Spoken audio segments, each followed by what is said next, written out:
Oh, you're so cute.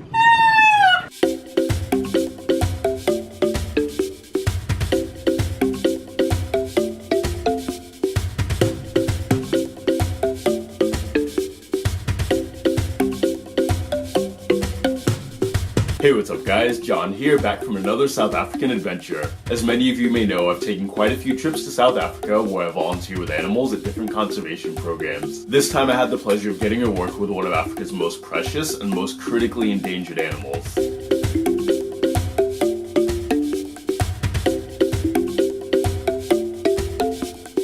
This brand new program is brought to you by Volunteer Southern Africa, and it's called Living with Orphan Rhinos. This is a program that I was really excited about for a long time because for one thing, it's such a unique opportunity to get to work with rhinos. But the unfortunate thing is that these creatures are disappearing at a rate so fast that they could become extinct within the next 10 years. And the aim of this program is to help in the fight to saving these amazing creatures.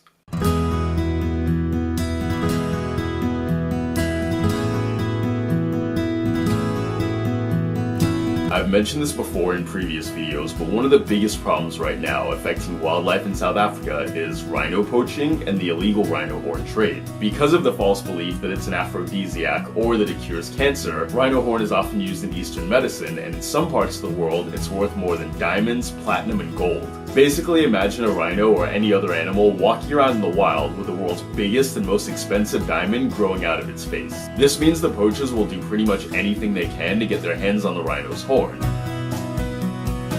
A lot of times they'll simply break into a place, hack off the rhino's horn with an axe, then leave it to die slowly and painfully. And since 2007, rhino poaching has increased by 5,000%. So providing a safe place for these creatures to grow and flourish, that's something that's needed now more than ever.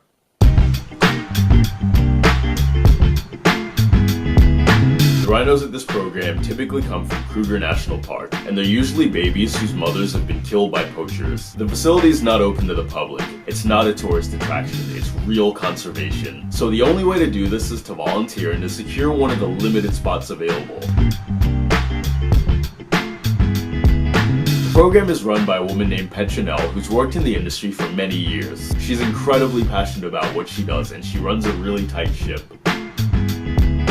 My name is Petronelle Niva. I'm the founder and owner, and we're on a farm. It's about 342 hectares where we work and look after baby rhinos and injured and orphaned other animals as well. The project's aim is to save as many baby rhinos and other animals in distress as possible. We are the largest rhino orphanage in the world. You can expect to work very hard. You can expect to work long hours to get your hands dirty. This is not the petting zoo at all. We also do a lot of research.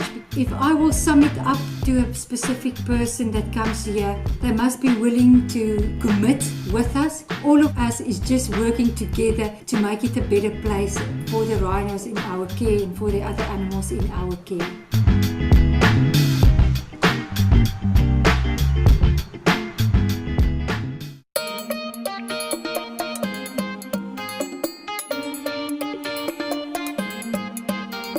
Good morning guys, it's about 6 a.m.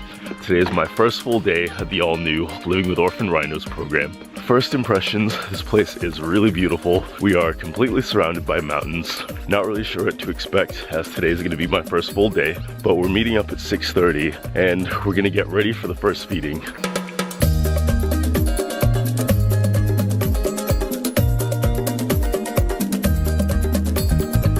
As you can see, all the powdered milk that was made up last night is now being made up into liquid form. So we're adding hot water and giving it a good old mix to make sure that all the powder is properly mixed. And then it all gets poured into the rhinos bottles, a lot of them are all named. And we make sure that it's all done evenly so they get an even amount of milk.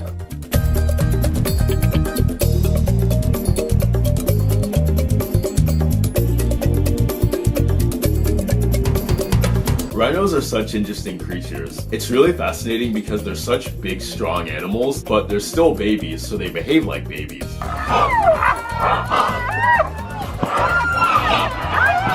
When you feed them, you have to make sure that they all get fed at the same time so they don't start fighting each other. And you have to move quickly because as soon as they see you coming with the bottles, they start to get restless.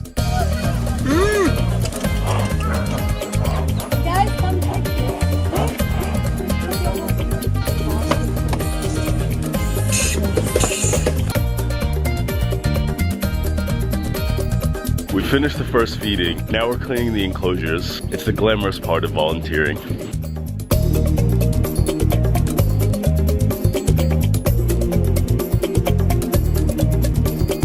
So feeding wild animals is always interesting, but depending on the animal, it's not always as simple and straightforward as it sounds. There's several feedings all throughout the day, but my personal favorite was the 11 o'clock feeding. For the 11 o'clock feeding, we'd actually go in with them to give them their bottles. And being hungry babies who want their bottles, we'd have to move really quickly. Because again, as soon as they see you with the bottle, sometimes they'd immediately just start running towards you. And yes, they're babies, but no matter what the size, you probably don't want to have a herd of rhino charging towards you without some kind of barrier in between.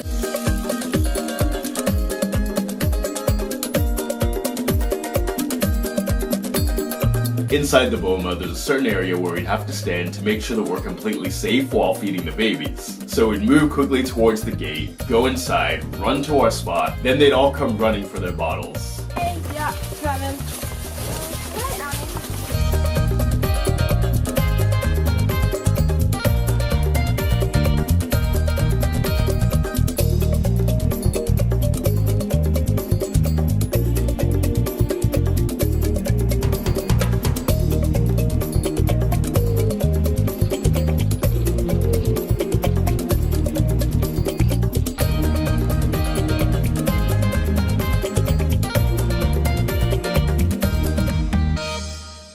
Today's been such a busy day. We've done 3 different feedings and I think we have a couple more left. We've cleaned the rhino enclosures. We've done a few more miscellaneous things here and there. It's a lot of work, but it's amazing. They need round-the-clock care. They need bottle feeding every few hours. They need attention. They need stimulation. And being able to be here with them and give them that, it's incredible.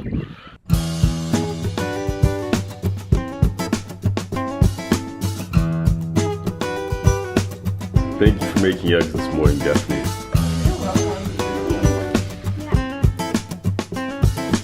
As I've mentioned before in previous videos, whenever you do one of these projects working with animals, things can be unpredictable. So your job could be giving the rhinos a mud bath, or weighing them to see how much they've grown and track their progress.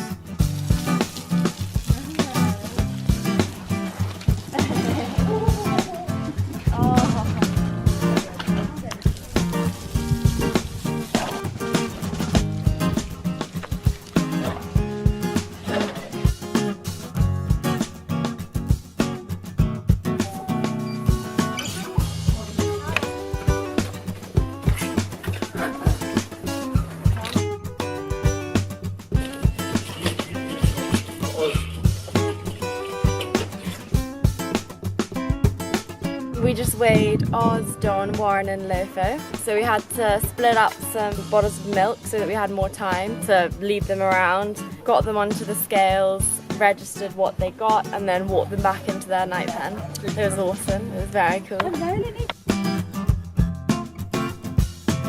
Hello.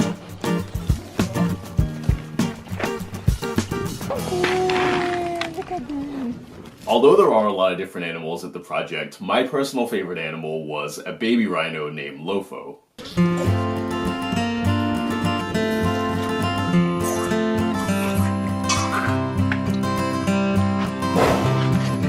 This was Lofo. He was brought in about 3 weeks ago. His mother was poached. He was trying to defend his mother and poachers used machetes, as you can see, to try to get him away as they were stealing her horn. And so he's kept in quarantine right now until his wounds are healed. But he's still so little.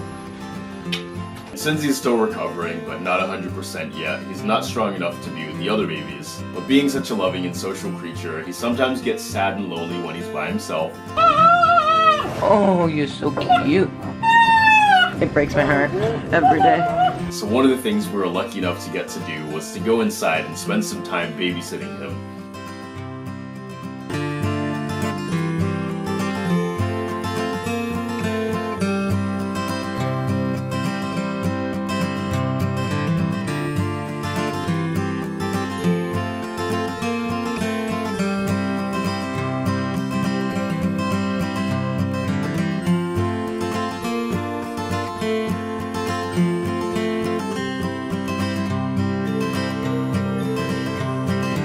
also got regular visits and treatments from the vets who would come by and clean his wounds, just make sure that he's healing the way that he's supposed to.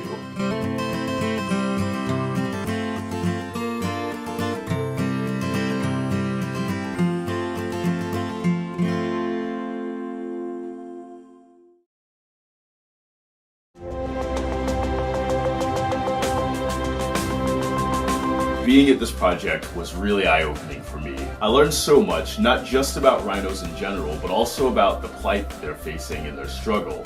It's heartbreaking seeing a baby rhino like Lofo, whose mother was brutally murdered, and knowing that this type of thing happens several times every single day. And it's horrifying to know that if things don't change, these animals might not be around in just a few short years. This is why a project like this is so important, and the work that you're doing really does make a difference. When you come and you give your time to volunteer with these animals, you're directly helping in the fight to bring these animals back from the verge of extinction. This is something you can walk away from, truly knowing in your heart that you've done something good, you've done something meaningful, because this is real conservation, and I'm so proud to be able to say that I've done this.